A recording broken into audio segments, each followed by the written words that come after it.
Managing director of হজ। সুবহানাল্লাহ কইবেন না? আল্লাহ বললেন ইব্রাহিম বিশাল বড় কাফেলা বানাও, হজের আঞ্জাম দাও। সাইয়েদনা ইব্রাহিম বললেন আল্লাহ দুদুমরু প্রান্তর, জনমানব শূন্য, মানুষ নাই, পাখি নাই, কেউ নাই, কিভাবে আমি হজের আঞ্জাম দেব? আল্লাহ বললেন ইব্রাহিম হজ প্রোগ্রামের ম্যানেজারগিরি করতে চাইলে 3টা পেশা তোমাকে বেছে নিতে হবে। কয়টা? এই 3টা পেশা এর সমন্বয়ে তুমি হজের প্রোগ্রামের আঞ্জাম দিতে পারবে। পেশা নাম্বার 1 তোমার রাজমিস্ত্রির কাজ করতে হবে। পেশা নাম্বার 2 তোমার ঝাড়ুদারগিরির কাজ করতে হবে। পেশা নাম্বার 3 তোমার মুয়াজ্জিনগিরি করতে হবে। সুবহানাল্লাহ কইবেন না? وَإِذْ يَرْفَعُ إِبْرَاهِيمُ الْقَوَاعِدَ مِنَ الْبَيْتِ وَإِسْمَاعِيلُ رَبَّنَا تَقَبَّلْ مِنَّا إِنَّكَ أَنْتَ السَّمِيعُ الْعَلِيمُ। সাইয়েদনা ইব্রাহিম আর কলেজের টুকরা সন্তান ইসমাইলকে নিয়ে রাজমিস্ত্রির কাজ শুরু করে দিলেন। আল্লাহু আকবার। কাবা ঘর ভেঙে চুরমার, বাপ বেটা মিলে রাজমিস্ত্রির কাজ, পাথর কেটে কেটে বাপ বেটা মিলে কাবা ঘর বানায়। পেশা নাম্বার 1 শেষ। পেশা নাম্বার 2 ঝাড়ুদারগিরি। পেশা নাম্বার 2 কি? আল্লাহ বললেন তাহহিরা বাইতিয়া লিত-তাইফিনা ওয়াল আকিফিনা ওয়ার রুকআইস সুজুদ। আল্লাহ বললেন তাহহিরা পরিষ্কার করো, মানে ঝাড়ু দাও। বাইতি আমার কাবা ঘর, লিত-তাইফিনা তাওয়াফকারীদের জন্য, ওয়াল আকিফিনা ইতিকাফকারীদের জন্য, ওয়ার রুকআইস সুজুদ রুকুকারীদের জন্য, সিজদাকারীদের জন্য। ঝাড়ু দাও। বাপ বেটার রাজমিস্ত্রিগিরি শেষ, এবার ঝাড়ুদারগিরি শুরু। সুবহানাল্লাহ বলেন। এরপর আল্লাহ বললেন 3 নম্বরে মুয়াজ্জিনগিরির কাজ করো। ওয়াআযযিন ফিন-নাসি বিল হাজ্জি ইয়াতুকা রিজালাও ওয়া আলা কুল্লি দামিরি ইয়াতিনা মিন কুল্লি ফাজ্জিন আমিক। সুবহানাল্লাহ পড়েন। ও ইব্রাহিম আযান দাও। আযান মানে ঘোষণা। তুমি হজের ঘোষণা দাও। মানুষদের ডেকে বলো আল্লাহ ঘর বানিয়েছেন, এই ঘরে তোমরা হজ করতে আসো।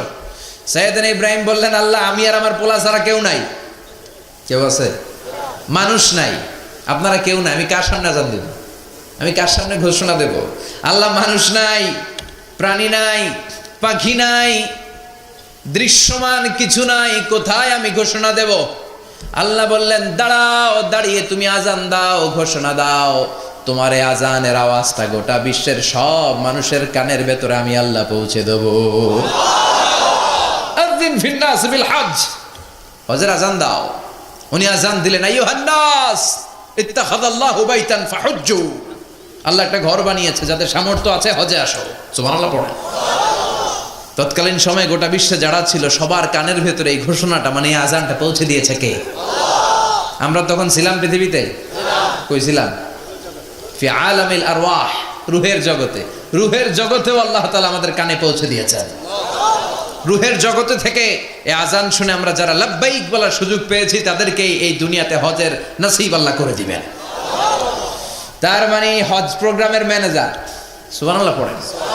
পরীক্ষা কারে কয়? কত প্রকার কি কি।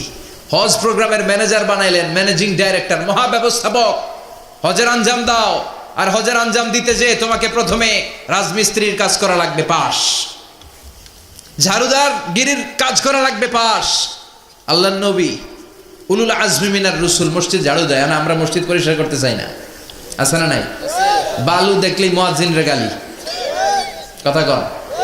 মসজিদে ময়লা দেখলেই খাদেমের 14 গোষ্ঠী উদ্ধার করে ছাড়ে, আর নিজে পশ্চিম দিকে পড়ে আসারও খায় না, আছে না নাই? মসজিদ ঝাড়ু দেওয়া শুধু মুয়াজ্জিনের কাজ? খাদেমদারের কাজ? মসজিদ পরিষ্কার রাখা আমাদের সবার কাজ। চিল্লা এখন ঠিক কিনা? যাদের অন্তরে জ্বালা যন্ত্রণা, যাদের দোয়া কবুল হয় না, আপনি মসজিদ ঝাড়ু দিয়ে দেখেন মুহূর্তে দোয়া কবুল হয়ে যাবে। অন্তরের জ্বালা যন্ত্রণা দূর হয়ে যাবে, অন্তরের অহংকার নিমেষে কেটে যাবে। হজ করছেন কারা কারা দেখি? অথবা উমরা? আরো বাড়ছে উমরা করতে, মাশাআল্লাহ। যাদের হাত ওঠে নাই এরাও যেন আল্লাহ অতি শীঘ্রই হজ করতে পারে, উমরা করতে পারে। আরে কি বরকতের জায়গা, আল্লাহ বারবার নসিব করো তুমি। কি বরকতের জায়গা। প্রতিদিন 120টা রহমত নাজিল হয় এই কাবা ঘরকে কেন্দ্র করে। সিত্তুনা লিত-তাইফিন, 60টা রহমত যারা খালি তাওয়াফ করে। এই তাওয়াফের ইবাদতটা ওই জায়গা ছাড়া পৃথিবীর কোথাও করা যায়? কথা বলেন। এজন্য 60টা রহমত যারা তাইফিন তাওয়াফ করে। আর বাঈনা লিল মুসাল্লিন, আর 40টা রহমত যারা কাবা ঘরে নামাজ পড়ে। 40 আর 60 100, বাকি রইল কয়টা? ওয়াল 20 লিন-নাযিরিনা ইলাল কাবা। বাকি 20টা যারা তাওয়াফও করে না, সালাতও পড়ে না, খালি কাবা ঘরের দিকে তাকায় থাকে। কাবা ঘরের দিকে ফেল ফেল করে তাকায় থাকলো, আমলনামায় 20টা রহমত নাজিল করে কে? এত বরকতের ফ্যামিলি। সাইয়েদনা ইব্রাহিম সন্তান হলো ইসমাইল, স্ত্রীর নাম হাজার। 3 জনের ফ্যামিলি, চিল্লায় বলেন কয়জন? এই 3 জনের ফ্যামিলির এত বরকত, যেই জায়গায় হাত লেগেছে জায়গাটারে বরকতময় করেছে কে? যেখানে পা লেগেছে বরকত দিয়ে ভরে দিয়েছে কে? সাইয়েদনা ইব্রাহিম রাজমিস্ত্রিগিরি যখন করতেছিলেন, বানাতে বানাতে আর নাগাল পায় না। আল্লাহ বলে এই পাথরটার উপরে দাঁড়াও। উনি দাঁড়ালেন। এবার যতটুকু উপরে ওঠা লাগে পাথরটা অটোমেটিক্যালি উপরে উঠে যায়, যতটুকু নামা লাগে অটোমেটিক্যালি নিচে নেমে যায়। পৃথিবীর কোন পাথরে আপনি ইচ্ছা মতো লাথি মারলে এখানে পায়ের দাগ পড়বে? সাইয়েদনা ইব্রাহিম ওখানে দাঁড়ানোর সাথে সাথে উনার ফুটপ্রিন্ট পাথরের মধ্যে লেগে যায়। কাবা ঘরের পাশে গোটা বিশ্বের মানুষের কাছে চিরম্লান করার জন্য, চিরস্মরণীয় করে রাখার জন্য কাবা ঘরের পাশে আল্লাহ পাথরটার স্থান দিয়েছেন। মাকাম ইব্রাহিম। বিশ্বনবী তাওয়াফ করার পরেই ওই জায়গায় 2 রাকাত নামাজ পড়তেন। আপনারাও যারা হজ উমরা করবেন, তাওয়াফ করার পরেই মাকাম ইব্রাহিমে 2 রাকাত সালাত পড়ার সুন্নাত। তার মানে পা লাগছে, ওইটা হয়ে গেছে আঙ্গু মুসল্লা। সাইয়েদনা ইব্রাহিমের পা যেখানে লাগছে ওইটা আমাদের কি? সুবহানাল্লাহ কইবেন না? আর ওনার ছেলের পা যে জায়গায় লাগছে ওইটা হয়ে গেছে জমজমের কুয়া। ছোট্ট বাচ্চা ইসমাইলকে রেখে দিয়ে আমরা যারা বলি বিবি হাজেরা, আসলে হাদিসের ভাষায় হাজার, তিনি সাফা পাহাড় থেকে মারওয়া পাহাড়ে দিলেন দৌড়। কোথায় পানি? পানি নাই। মরুভূমির বালির মধ্যে সূর্যের তাপ যখন পড়ে যায়, মরিচিকার মতো ঝলসানির একটা দৃশ্য ভেসে ওঠে, মনে হয় সাগরের পানি, আসলে পানি নাকি। তিনি সাফায় যায়, যে দেখে পানি নাই। মারওয়াতে যায়, যে দেখে পানি নাই। পানির সন্ধানে হাজার আলাইহিস সালাম 7 বার 2 পাহাড়ের মাঝখানে দৌড়াদৌড়ি করলেন। ওই পাহাড়ের মাঝখানে এই মহিলার পায়ের ছাপ লেগে গেল। এই দৌড়াদৌড়িটা আরশের উপর থেকে আল্লাহ এত সুন্দর উপভোগ করেছেন। আল্লাহর কাছে এই মহিলার দৌড়াদৌড়িটা এত ভালো লেগেছে, কিয়ামত পর্যন্ত সব হাজীদের জন্য এই জায়গায় দৌড়াদৌড়িটা ওয়াজিব করে দিয়েছে। এই জায়গায় দৌড়াদৌড়ি না করলে হজ হবে না, উমরা হবে না। এই দৌড়াদৌড়িটা, মহিলাটার স্যাক্রিফাইস, হৃদয়ের আবেগ আর ভালোবাসাটা আল্লাহর কাছে এত পছন্দনীয় হয়েছে, কিয়ামত পর্যন্ত আল্লাহ চান সবাই দৌড়াবে, আমি উপর থেকে দেখব। ওয়াজিব করে দিলেন। যার পা যেই জায়গায় লাগছে খালি বরকত। হঠাৎ কল কল কল কল আওয়াজ শুনতে পেলেন।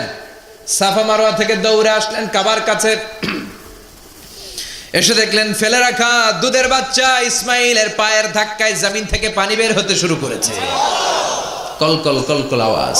ওনারা আরবি ভাষা জানতেন না। সাইয়েদনা ইব্রাহিম, ইসমাইল, হাজার এরা সুরিয়ানি ভাষার মানুষ ছিলেন। সুরিয়ানি ভাষায় উনি বসে পানি যাতে মরুভূমির বালুতে লেগে শুকিয়ে না যায়, বালু দিয়ে বাঁধ দিতেছে। আমরা বাঁধ দেই না পানি আটকানোর জন্য? দেখেন নাই মনে হয়? দেখেন নাই?